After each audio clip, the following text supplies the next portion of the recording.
1 ঘন্টা ধরে তো রিক্সাই চালাইতেছো, ঠিকানা মতো তো পৌঁছাইতে পারতেছো না। দুলালের বাড়ি কি তুমি খুঁজে পাইবা? দুলালে কইতে নাম করে যাইতে নিজে যে পড়ালেখা কিছু করো নাই, মানে অক্ষর জ্ঞান জান নাই, এটা বারে বারে প্রমাণ দিও না। দুলাল কি আমার মতো মাদাইমা বেকার? দুলাল বিরাট বড় অফিসার। হে যদি অফিসে না যায় তাহলে অফিসটা বন্ধ হয়ে যায়, অফিসটা পঙ্গু হয়ে যায় না? একটু চালাও তো। আপনি এই রাস্তা ওই রাস্তা এই রাস্তা আপনার সাথে যাইবেন তো কই কোন তো দেখি। ঠিকানা কয়বার দেওয়া লাগে? আমার ছোট ভাই দুলাল, তার বাড়ির পাশে নাকি একটা পার্ক আছে, সামনে মসজিদ, বড় বড় দালান কোঠা আছে।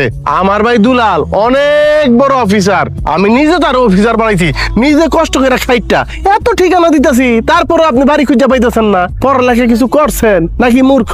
ঢাকা শহরে কি নতুন? আমি যদি পড়ালেখা জানতাম তাহলে কি আর রিক্সা চালাইতাম?